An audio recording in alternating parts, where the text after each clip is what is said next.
किन्नर चुड़ैल। गोरखपुर नाम का एक गांव हुआ करता था। उस गांव में ज्यादा लोग नहीं रहते थे। उस गांव में एक गर्भवती विधवा औरत रहती थी। उस औरत का नाम कमला था। कमला अपने घर में अकेली रहती थी। उसके पति की सारी जायदाद उसके नाम हो गई थी, पर सभी गांव वाले उस औरत को मनहूस औरत समझा करते थे और सभी उससे नफरत किया करते थे। एक बार कमला राशन की दुकान पर खाने का सामान खरीदने जाती है। भैया जी, जरा 1 किलो दाल चावल देना। अरे हाय हाय हाय हाय हाय, अरे मनहूस औरत, मेरी दुकान में अपशुगन करवाने आ गई क्या? है? चल जा यहाँ से, मैं कुछ नहीं देने वाला हूँ तुझे। भाग भाग यहाँ से, चल जा निकल। भैया जी ऐसा मत कहिए, मैं गर्भवती हूँ, मुझे खाने की बहुत जरूरत है, मुझे खाना दे दीजिए। दुकानदार कमला को वहाँ से धक्के मारकर भगा देता है। तभी कमला रोते रोते उस गांव के किन्नरों के इलाके में आ जाती है। गांव वाले किन्नरों को उसी इलाके में रखा करते थे, क्योंकि वो लोग किन्नरों को पसंद नहीं करते थे और उनके इलाके में रहने से मना करते थे। तो किन्नरों ने उसी गांव में अपना एक इलाका बना लिया था। जब किन्नर लोग देखते हैं कि एक गर्भवती महिला रोते रोते उनके इलाके में आ गई है, तो सारे किन्नर कमला के पास जाकर उसका हाल पूछने लगते हैं। क्या हुआ बहन, तुम्हारी गर्भवती अवस्था में इतनी बुरी हालत कैसे? तुम रो क्यों रही हो? तुम डरो मत, हम तुम्हें कोई नुकसान नहीं पहुंचाएंगे। तुम शांत होकर सब बताओ कि हुआ क्या है। मैं कमला हूँ, मैं गांव के दूसरे इलाके से आई हूँ। 2 महीने पहले ही मेरे पति की मौत हुई है। मुझे गांव के लोग मनहूस मानते हैं, क्योंकि मैं विधवा हूँ और गर्भवती भी।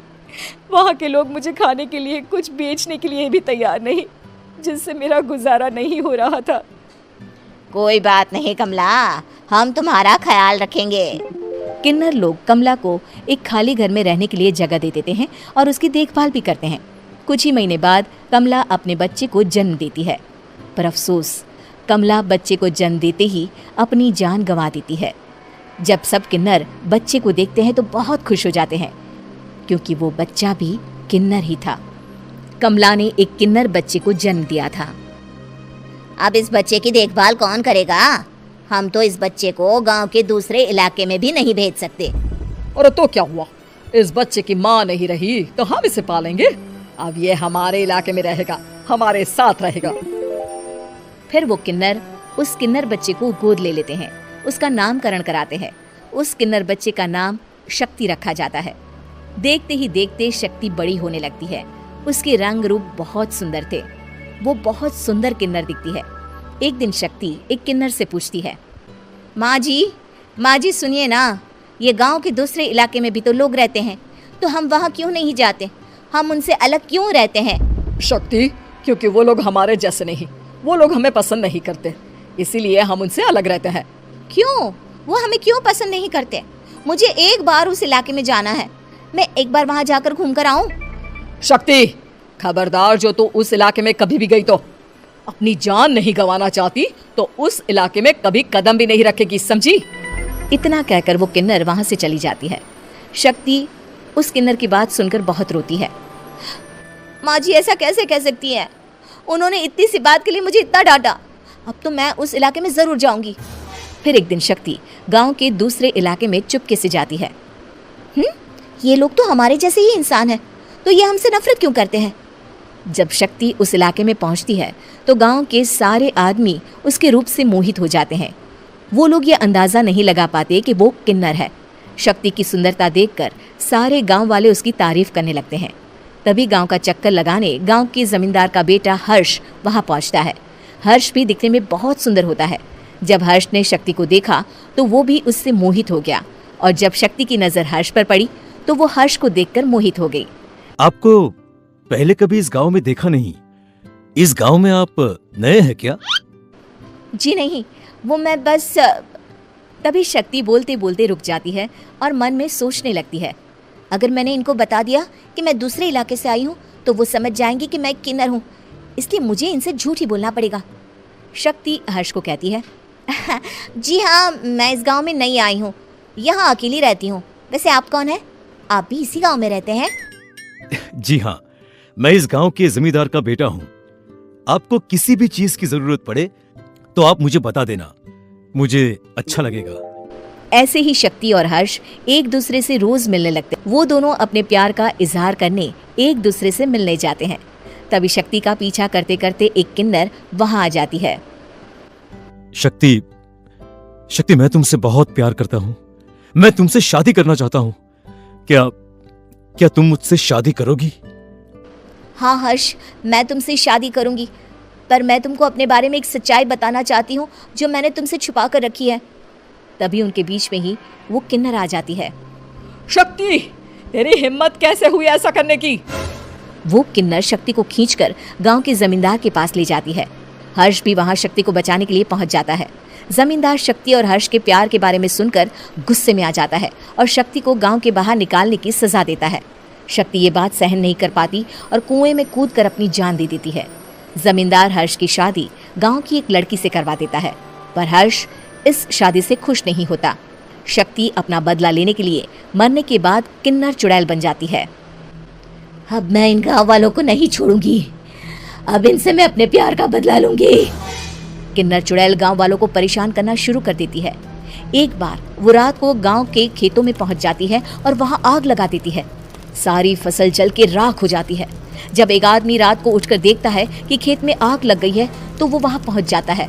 वो देखता है कि खेतों के बीचों बीच एक किन्नर चुड़ैल खड़ी है और वहां खड़े होकर ताली बजा रही है। गांव वाला किन्नर चुड़ैल को देखकर बेहोश हो जाता है। जब सुबह उस आदमी को होश आता है तो वो सीधा जमींदार के पास जाता है। अरे जमींदार साहब, अरे वो किन्नर चुड़ैल ने मेरी सारी फसल चला दी। अब मैं क्या करूंगा, क्या होगा मेरा? जमींदार चुड़ैल किन्नर का नाम सुनते ही सब कुछ समझ जाता है। अब वो बहुत डर जाता है।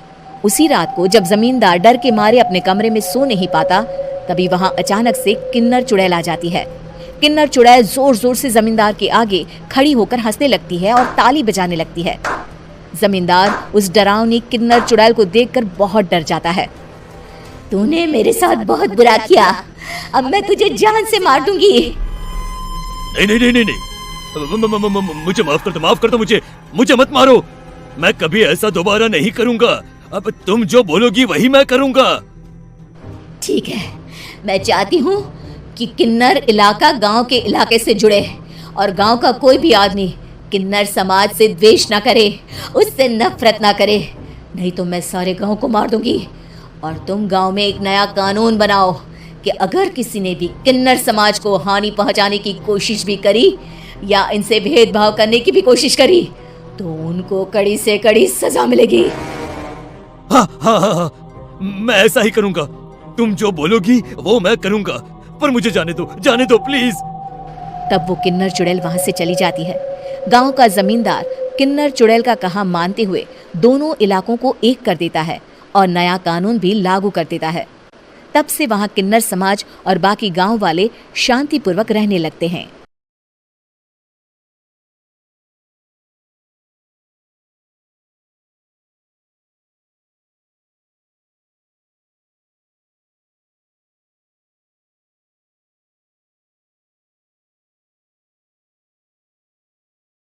हे गाइस, सबसे पहले आप सभी को हैप्पी होली।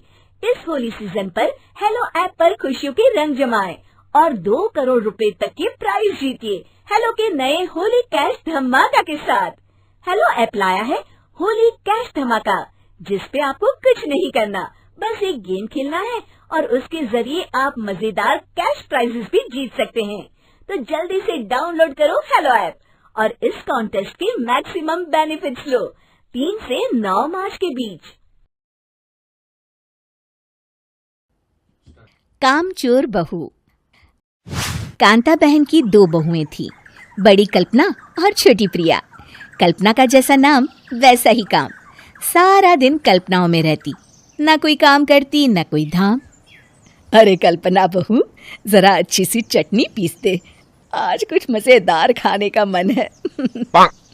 पेट में जलन हो जाएगी माँ जी बुढ़ापे में, और वैसे भी मेरा काम करने का वक्त शाम का है, अब प्रिया को ही बोल दो।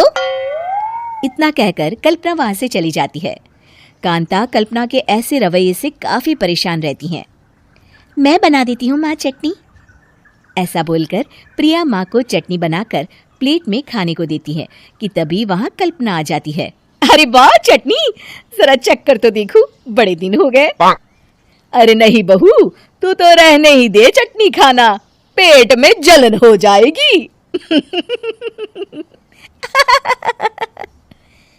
इतना कहकर कांता और प्रिया दोनों हंसने लगते हैं। कल्पना सारा दिन या तो मोबाइल में यूट्यूब देखती या फिर सोती रहती। उसका कमरा भी बिखरा और गंदा रहता।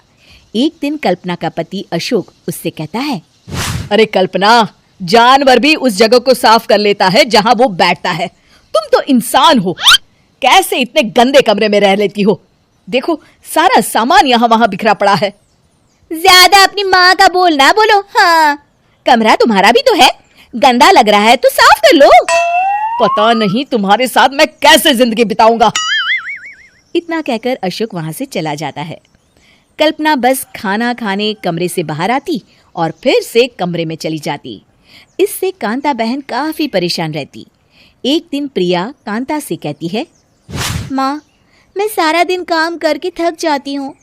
आप कल्पना दीदी से कहिए ना कि सुबह और शाम का काम बांट ले। मैं तो अब सिर्फ एक वक्त का ही काम करूंगी। हाँ।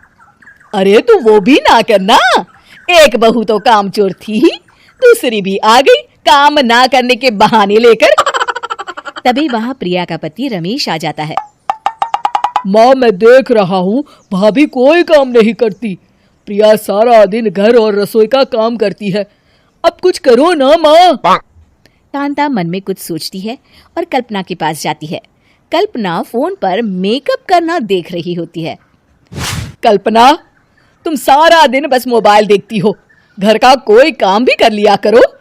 प्रिया सारा दिन काम करके थक जाती है। आज से मैंने फैसला किया है, एक वक्त का काम तुम करोगी, सुबह का खाना तुम बनाओगी और रात का प्रिया। आप लोगों ने काम को हवा बना रखा है। अरे पता नहीं थोड़ा सा ज्यादा काम करने में आप लोग घबरा क्यों जाते हैं। और हाँ, बहुत ज्यादा प्रिया की तारीफ मत करिए मेरे सामने, बड़ी बहू तो मैं ही रहूंगी। मैं कुछ नहीं जानती, कल सुबह मुझे वक्त से खाना चाहिए, रसोई में आ जाना, वरना कल से तुझे खाना नहीं मिलेगा। अगली सुबह कल्पना रसोई में नहीं आती है। वो देर से सोकर उठती है और बाहर आकर कहती है, अरे भूख लगी है, आज खाने में क्या है? इतनी देर हो गई, आज किसी ने मुझे उठाया भी नहीं, पता नहीं कहाँ है सब। कल्पना को घर में कोई नहीं दिखता। वो रसोई की तरफ जाती है जहाँ बड़ा सा ताला लगा होता है। अरे रसोई में ताला! ओ, मैं तो भूल ही गई थी। माँ ने आज से सुबह का खाना मुझे बनाने को कहा था। हे भगवान, इतने लोगों का खाना बनाना क्या आसान है? तभी घर के सारे सदस्य बाहर से वापस आते हैं। वाह माँ जी, मजा आ गया छोले भटूरे खाकर। मेरे मुंह में तो अभी भी स्वाद आ रहा है। अरे कल्पना, तेरे भरोसे रहते तो हम तो भूखे ही रह जाते। कल्पना को बहुत गुस्सा आ जाता है। अब बहुत हो गया, आज से मैं अपनी रसोई अलग कर रही हूँ, मैं अपना खाना खुद बना लिया करूंगी। कल्पना अपनी रसोई अलग कर लेती है, पर आए दिन उसका देर से उठना और काम न करने की आदत से वो भूखी ही रह जाती थी। उसी के सामने घर के लोग अच्छे अच्छे पकवान खाते और कामचोर कल्पना को जैसे तैसे ही खाना बनाकर खाना पड़ता। पर एक दिन तो हद ही हो गई। माँ, दीदी आज सुबह से कमरे से बाहर नहीं निकली, हमें जाकर देखना चाहिए। सो रही होगी कामचोर कहीं की, पर तुम कहती हो तो चलो देख लेते हैं उसे। कल्पना कमरे में पेट पकड़कर बैठी होती है। हाय मेरा दर्द, पेट दर्द के मारे मर रही हूँ मैं।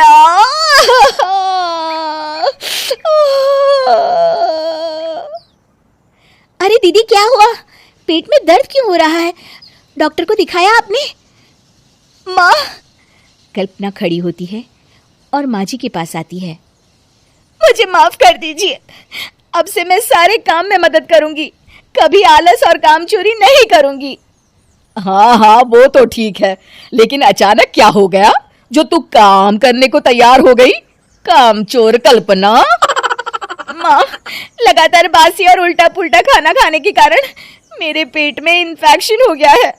काम न करना पड़े इसलिए मैं 2 दिन का खाना एक दिन ही बना लेती थी। बासी और खराब खाना खाने के कारण लेने के देने पड़ गए। पेट में दर्द हो रहा है। चलो अच्छा हुआ, देर आए दुरुस्त आए।